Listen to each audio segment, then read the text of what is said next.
Hello my dear students, I hope you people are fine. So in this video, let us continue with the chapter Typical Configuration of Computer System. In our previous video, we have already started with the topic that is bus and the different types of bus. As we have already discussed, a bus is nothing but the collection of parallel wires that form a pathway in order to carry the address, data and the control signals.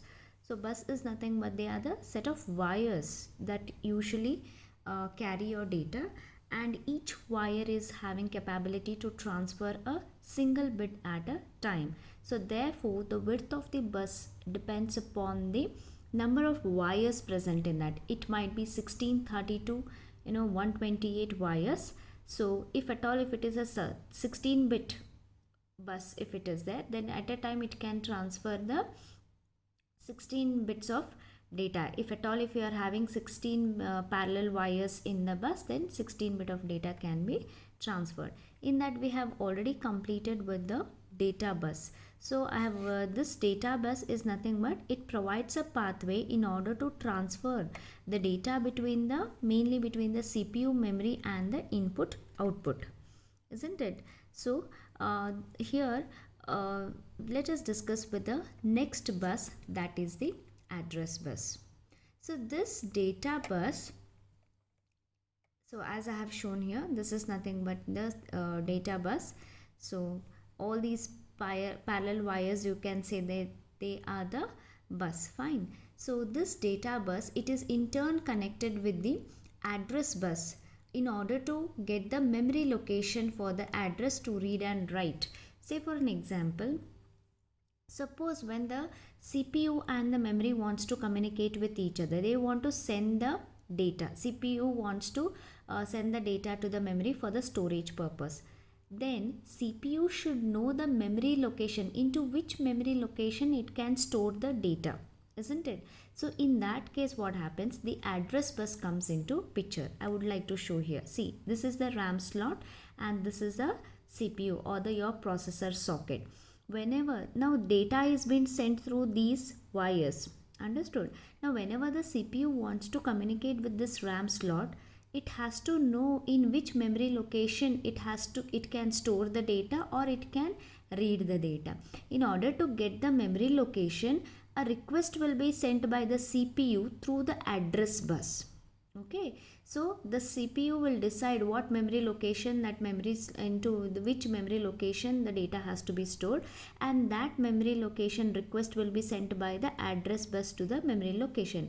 In that particular RAM slot, what it will do, it will accept that address. In that particular address, the data will be, it will allow the CPU to store, and the data will be sent through the data bus. So therefore this data bus, it is in turn connected to the address bus, okay, in order to get the memory location address in order to read or to write the contents to the memory for purpose of the data transfer. Read and write in the sense what? Read means whenever the CPU wants the data from memory location, when it wants to fetch the data, then it is read. Write means whenever the CPU after processing any of the computation, if the CPU wants to store that into the memory, a copy of that it wants to store into the memory, then that is nothing but the write operation. So when there is a data transfer, then obviously CPU has to make use of the address bus from which I am getting the memory location into which we can the CPU can read or write. So therefore this address bus actually connects the CPU and the RAM with the set of wires, similarly as that of the data bus. Here the width of this address bus is actually determined by the maximum number of memory location that the computer can have. So how we have the width of this data bus? It has been determined depending upon the number of number of wires present. In the same way, we do also have the width of the address bus, which determines depending upon the maximum that memory location that the computer can have. I'll give an example for easy understanding. Suppose if this processor, if it is a 16-bit address, then it can address 2 raised to 16 bytes which means it can address 2 raised to 16 means 65,536 different memory locations you can have, and it can transfer up to 16 bit of a data at a time. Suppose if your processor is of 16 bytes address, if it is there, then how I'll get to know how many memory location my RAM slot can have? That is 2 raised to 16 times. 2 raised to 16 means that is 65,536 memory locations I'll be able to have in this RAM socket. Understood? So the width of this address bus depending upon the maximum of number of memory location that the CPU can have. I hope you are able to understand. One more example I'll give you. Suppose for example, if my processor is like Pentium Pro or Pentium 2 or Pentium 3 or 4, all those such kinds of processor is having about 36 bit address bus they are having. That means 2 raised to 36 byte it can have. 2 raised to 36 byte, how many, what is the amount of memory location you can calculate? How I said about 2 raised to 16 bit address means 2 raised to 16 times when you calculate it is 65,536. Same way, if at all if it is a 36 bit address means you need to calculate 2 raised to 36 bytes. So many, whatever the number you are getting, so many number of memory location that a RAM slot can have. So, or you can say if at all if it is 2 raised to 36 bytes means it is equivalent to 64 gigabytes of memory you can have for this Pentium Pro 2, 3 and 4 processor. So usually presently now all your computer system have a bus speed varying from 100 megahertz to 400 megahertz. I hope you are able to understand what is the purpose of this address bus. Whenever I have to transfer the data or exchange the data between CPU and the RAM slot, I obviously have to use the data bus to transfer the data, but I have to in turn also use the address bus in order to fetch the memory location where I need to read and write the contents. Moving on to that is the control bus. Okay, so control bus, it usually it carries the control information between the CPU and the other devices within the computer system, where we know that data bus actually carries the actual data, okay, that is being processed, and the address bus holds the memory location. Similarly, the control bus usually it carries the signals that report the status of the various devices. Now for an example, suppose whenever the CPU wants to communicate with the RAM slot, initially the CPU will send one signal to the, it will send an signal to the this RAM through the control bus. So by receiving that signal, the RAM slots will understand that the CPU wants to fetch the data from the fetch or write the data from the RAM slot. Okay, then what is the functionality here? The CPU is actually getting to know the status of that RAM, whether I can able to read or write. When this RAM accepts that signal, then only it will allow to read and write. Similarly, whenever the CPU wants to communicate with any other different devices, different components onto the motherboard, it will send a signal in order to know the status of that particular device. If that device is ready to accept the data, then it will start transferring the data through the data bus and it makes use of the address bus. So therefore, control bus, it actually sends the signals to the different parts of your computer system in order to keep the different components to be coordinated with each other. Okay, so it usually this control bus, it is used to access to and it is also making simultaneously use of the data and the address lines. So whenever there is a data transfer, okay, irrespective of any other component present onto your motherboard, it will make use of the data bus, address bus as well as the control bus. I hope this completes the bus architecture. Now moving on to the next very important topic. Now here one more slide I can show you, see.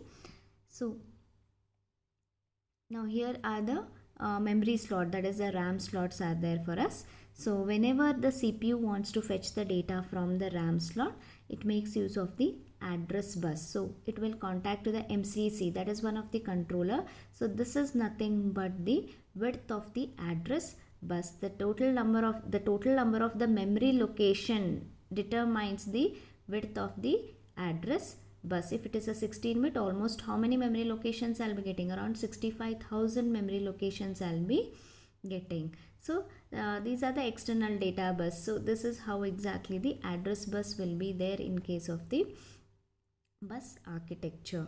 Understood? You can see here, this is the data bus. This is the data bus. See, when there is this is the CPU. When the CPU is want to communicate between the RAM slot, data will be sent through this RAM bus, but simultaneously address bus also will be sent to the RAM in order to fetch the address. I hope you are able to understand. So this is just nothing but the wave. Moving on to the next one, that is the memory. This is also a very important concept based upon your examination. So here, in case of the memory, a computer memory actually refers to the electronic storing space for instruction and the data where the computer processor can access the data quickly. So electronic storing space means this is what are the memory locations. Okay, this is what are the memory location. Usually the computer memory refers to the electronic storing space. Usually it will store what kind, it can store the data, instruction, whatever the CPU or your processor wants the data quickly for the processing purpose. Now this computer memory, it will allow you to store the temporary storage as well as the permanent storage.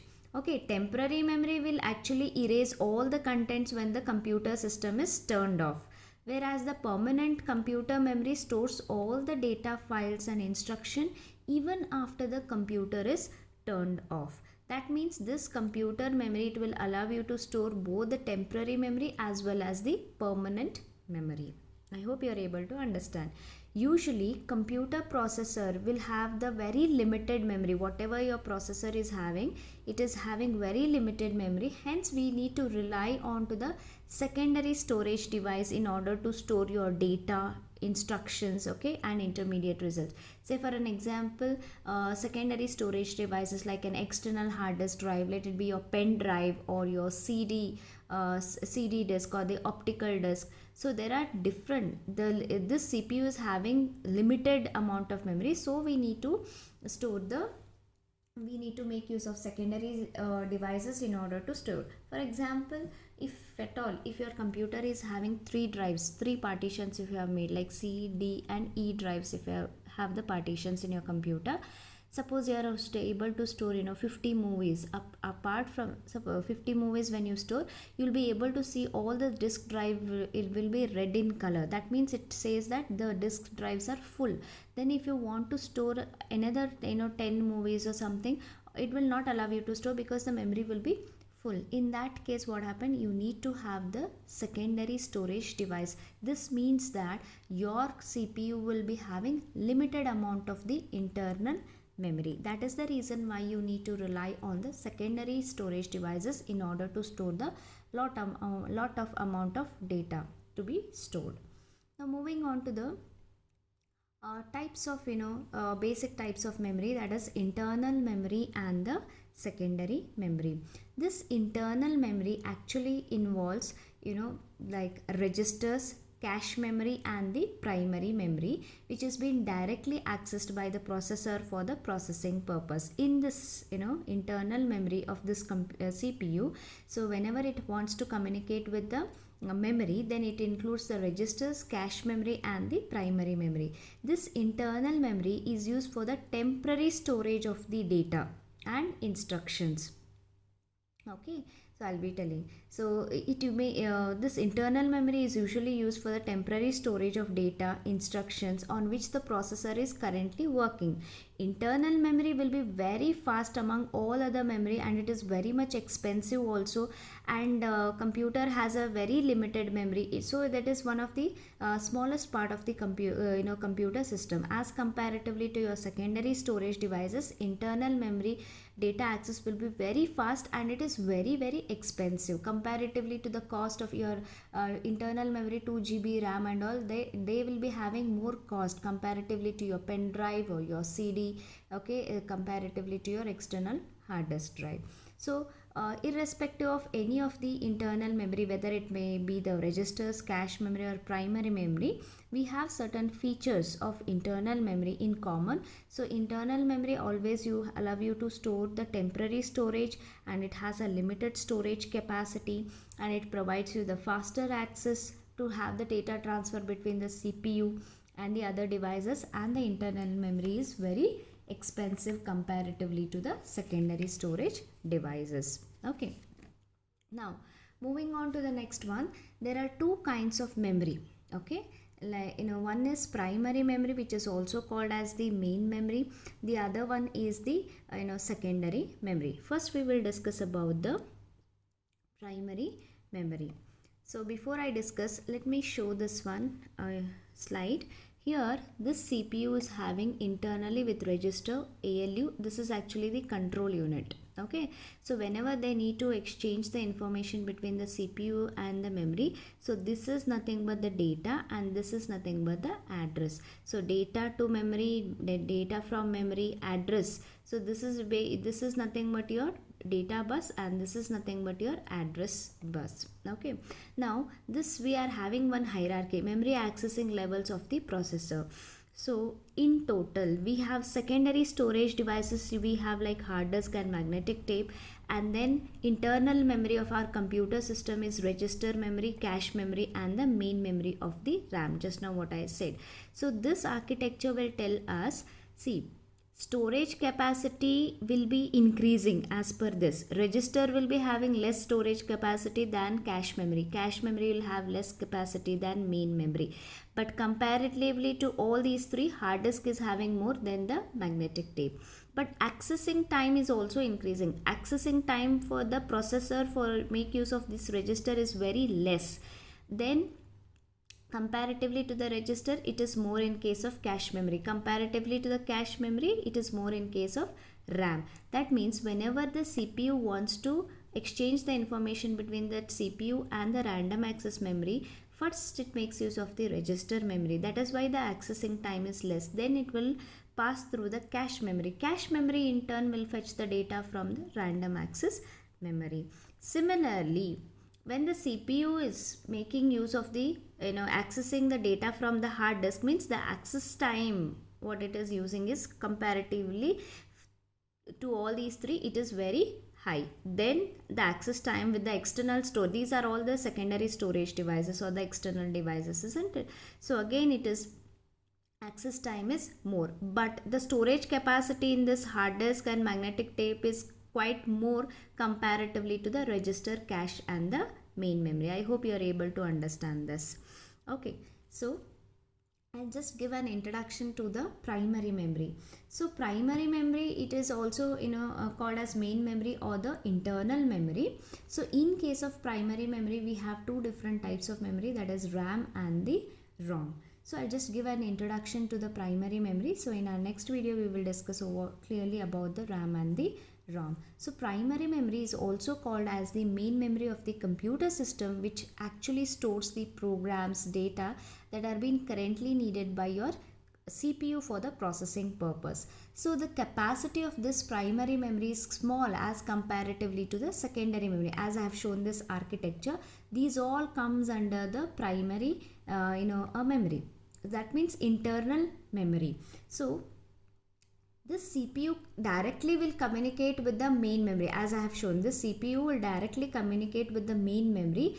As the CPU works at a very high speed, it needs a matching memory that must be provided for the faster processing. Only the primary devices can provide the matching speed for the data transfer comparatively to the CPU's working. Okay, so it is what kind of data is being stored in the primary memory is it contains a copy of operating system or the application programs. It may temporarily store the data, that is input data provided by your keyboard for the processing, and it may also store the intermediate results which are being required by the which are being given by the CPU for the processing. So these kinds of data will be usually stored in the primary memory. So in our next video, we will in detail we will discuss what exactly the primary memory is and what are the different types of primary memory like RAM and ROM. Students, I hope you are able to understand. Solve the assignments. Take care of yourself. Thank you.